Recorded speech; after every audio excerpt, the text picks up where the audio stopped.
मणिपुरम नाम का एक गांव था। वहाँ के महाराज बहुत ही दयालु किस्म के थे। उन्होंने गांव वालों के नाम कई एकड़ की जमीन कर दी।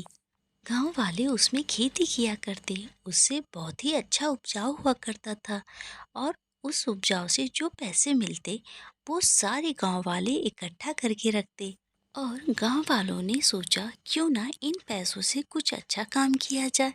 तो गांव के मुखिया भूषण ने कहा क्यों ना इस गांव में एक धर्मशाला बनवाया जाए। भूषण की बातों से गांव वाले सहमत हुए और सभी ने मिलकर ये निर्णय लिया कि धर्मशाला बनवाया जाए। और कुछ ही समय में धर्मशाला बनकर तैयार हो गया। धर्मशाला में रहने की व्यवस्थाएं हो चुकी थी और गांव के सरहद पर होने के कारण वहां मुसाफिरों के अलावा कोई भी गांव वाले नहीं आते थे। मुसाफिर वहां आते और खाकर रात बिताकर सुबह होकर वो चले जाते। अगर कुछ पैसे वाले लोग आते तो वहां काम करने वाले को पैसे दे दिया करते थे। इस तरह वहां 3 काम करने वाले लोगों को पैसे लेने की आदत हो गई। इस तरह उन्हें सबसे पैसे लेने की आदत हो गई। एक दिन एक गरीब मुसाफिर वहाँ से गुजर रहा था। अंधेरा होने के कारण सोचा रुक जाता हूँ। भैया, मैं शहर जा रहा था तो सोचा रात हो गई, क्यों ना यहीं रुक जाता हूँ। तो क्या मुझे कमरा मिलेगा? और भूख भी लगी है। हाँ हाँ, क्यों नहीं रुक सकते हो, लेकिन यहाँ रुकने के लिए कुछ पैसे तुम्हें देने होंगे। ये धर्मशाला वैसे तुम लोगों के लिए ही बनाया गया है। ऐसा क्यों? यहाँ रुकने के लिए पैसे देने होंगे? ये क्यों? मेरे दोस्त ने तो यहाँ की बहुत तारीफ की कि ये भगवान के पैसे से बनाया गया धर्मशाला है, यहाँ कोई पैसा नहीं लगता है। लेकिन तुम लोग तो मुझसे पैसे मांग रहे हो। तुमने जो सुना है वो सही है, लेकिन हमारे भी तो बच्चे हैं, हमारा भी तो घर चलाना पड़ता है। लेकिन हम तुमसे ज़्यादा पैसे तो नहीं मांग रहे हैं, तो थोड़े पैसे ही दे दो। और धर्मशाला में जाओगी तो और ज़्यादा लगेंगे। तुम लोगों को तो पगार मिलती ही होगी, लेकिन उसके बावजूद मुझसे पैसे मांग रहे हो। मैं नहीं दूंगा तुम लोगों को पैसे। भैया, कौन हो तुम? कुछ ज्यादा ही बोल रहे हो। इस हिसाब किताब से तुमसे क्या मतलब? अगर तुम्हें यहाँ रहने हैं तो पैसे तो देने ही होंगे, नहीं तो किसी और धर्मशाला में जाओ। बेकार में हमसे बहस ना करो। मुझे बस रात बिताने के लिए एक कमरा दे दो। मेरे पास ज्यादा पैसे नहीं हैं। मैं शहर कैसे जाऊंगा? बस एक रात के लिए मुझे एक कमरा दे दो, खाना भी मत देना। उन तीनों ने उस गरीब आदमी पर जरा सा भी तरस नहीं किया और उसे धक के मारकर वहां से निकाल दिया। वो रात में पेड़ के नीचे रात बिताकर सुबह होते ही वो वहां से चला गया। अगले दिन राम नाम का आदमी उस धर्मशाला में आता है। उस धर्मशाला के काम करने वाले लोग भी उसके पास आते हैं। तू कौन है? कहाँ से आया है? आखिर तू इस गांव का तो नहीं लग रहा है। छोड़, तू किसी भी गांव का हो, तू यहाँ रुकने के लिए ही तो आया है। उसके ये पूछने पर राम ऐसा बर्ताव करता है जैसे उसने कुछ न सुना हो। काम करने वाला मन में सोचता है ये आखिर कुछ बोल क्यों नहीं रहा है। उसके बाद जोर से चिल्लाता है। ए, तू कौन से गांव से आया है और कितने दिन यहाँ रुकेगा? ए, तू इतना चिल्ला क्यों रहा है? मुझे क्या बहरा समझ के रखा है? मैं शहर से आ रहा हूँ और आज रात भर यहाँ रुकूंगा, कल दोपहर तक यहाँ से मैं चला जाऊंगा। और हाँ, मुझे जोरों की भूख लगी है, खाने का इंतजाम करो। अरे, ये क्या? धीमा बोलने पे इसे सुनाई नहीं देता है, जोर से बोलने पे इसे गुस्सा आता है। हाँ हाँ, तो यहाँ रुक सकता है, लेकिन सोने के लिए बिस्तर और खाने के लिए भोजन ये सब चाहिए तो तुम्हें पैसे देने होंगे। अरे नहीं नहीं, लेटने के लिए तकिया और बिस्तर दे दो। चारपाई वाला बिस्तर मुझे नहीं चाहिए। ये बहरा तू मेरी जान खाए जा रहा है।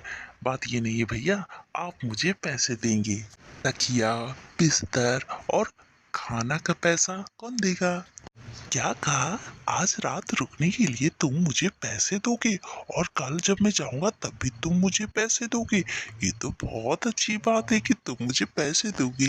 बहुत अच्छे संस्कार है तुम्हारे कि तुम मुझे पैसे दोगे, लेकिन उस पैसे को तुम रख लेना इनाम समझ के। इतनी शोर क्यों मचा रहे हो? क्या बात है? क्या बताओ मुनीम जी, मैं कुछ और कहता हूँ, ये कुछ और सुनता है, लगता है ये बहरा है।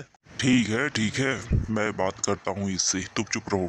सुन भाई, तुझे यहाँ रुकना है तो तुझे कुछ पैसे देने होंगे, तभी तू यहाँ रुकेगा। क्या कहा? मिलने वाले पैसे मेरे से तुम ले लोगे?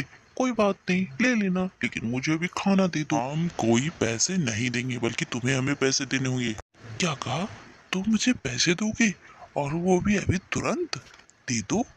अब मैं परेशान हो गया हूँ, इसे जो चाहिए वो इंतजाम कर दो, जाओ जल्दी। मुनीम चिढ़कर कहता है। इतने में नौकर उसे अंदर ले जाता है और उसे गर्म पानी देकर कहता है, कम से कम अब तो दे दे पैसे, नहाने के लिए गर्म पानी तो दिया ना। क्या कहा? तुम मेरे पीठ साफ कर दोगे? नहीं नहीं, मैं ये सब काम नहीं करवाता किसी से। जाओ तुम मेरे खाने का इंतजाम करो, तब तक मैं नहाकर वहाँ पहुँचता हूँ। मैं नहाकर आ गया, चलो अब खाने चलता हूँ। नौकर उसे वहाँ से ले जाता है, उसे एक जगह बैठाता है और केले के पत्ते उसके आगे रखता है और नौकरानी उससे कहती है, पैसे दो, फिर मैं तुझे खाना दूंगी। नौकर उससे कहे उससे पहले ही, इसके आते ही तू तो पैसे ले लिया होगा ना, अब मैं अपने पैसे खुद लूंगी, तू एक कोने में खड़ा रह और कुछ मत कहना, मैं खुद बात करूंगी। वो इस तरह से गुस्से में बात करती है। नौकर को भी गुस्सा आता है और वो कुछ ना कहकर, चल चल, ठीक है, मैं जा रहा हूँ। इसने मुझे बहुत कुछ दिया, तुझे भी बहुत कुछ देगा, रख लेना जो भी लेगा। और ये कहकर वहाँ से वो चला जाता है। लेकिन बाहर खिड़की की तरफ से वो झांक कर देखता है कि क्या होने वाला है। जल्दी से खाना परोसो, मुझे बहुत जोरों की नींद आ रही है।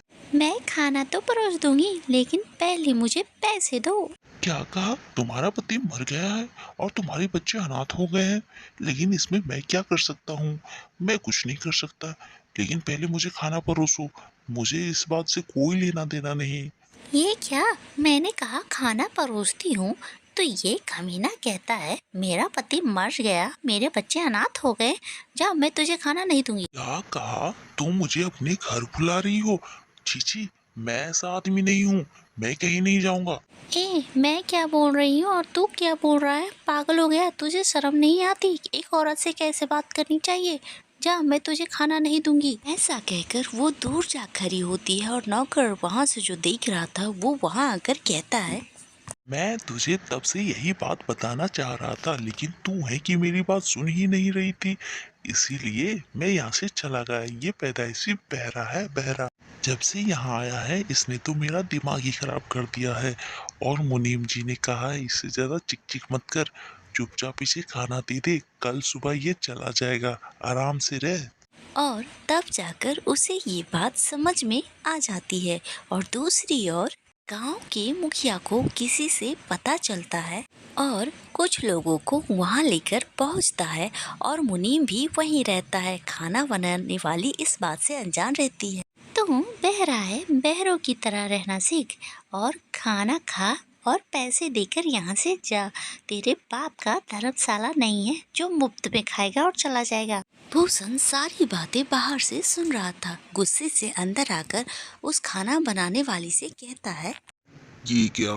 तुम्हें यहाँ काम करने की पगार तो हम दे रहे हैं ना, फिर तुम यहाँ आने जाने वाले से पैसे लेती हो? भूषण के साथ आए एक आदमी राम को पहचान लेता है। राम कोई और नहीं, भूषण का बेटा ही था जो बाहर जाकर शहर में पढ़ाई कर रहा था। पिताजी, कुछ दिन पहले मेरा दोस्त यहाँ आया था। यहाँ के बारे में मेरे दोस्त ने बताया कि उसके साथ कितना गलत हुआ यहाँ पर, इसीलिए मैं यहाँ बहरा होने का नाटक कर रहा था, ताकि इन लोगों के बारे में मैं कुछ पता कर सकूं। इसीलिए मैंने आपको बुलवाया। आपने कितने अच्छे मन से ये धर्मशाला आपने बनवाया, लेकिन इन लोगों ने बहुत गलत किया, इन्हें यहाँ से निकालिए। तुमने बहुत अच्छा काम किया है बेटा, कि तुमने हमारी आंखें खोल दी। अब तुमने जैसा कहा है हम ऐसा ही इस धर्मशाला को चलवाएंगे और जांच पड़ताल करेंगे। राम ने जैसा कहा वैसा धर्मशाला में सारे लोगों को बदल दिया गया और धर्मशाला अच्छे से चलने लगा और वहाँ जांच पड़ताल के लिए लोग आते रहे। ऐसी कहानियाँ देखने के लिए आप मेरे चैनल को सब्सक्राइब, लाइक और कमेंट करना ना भूलें।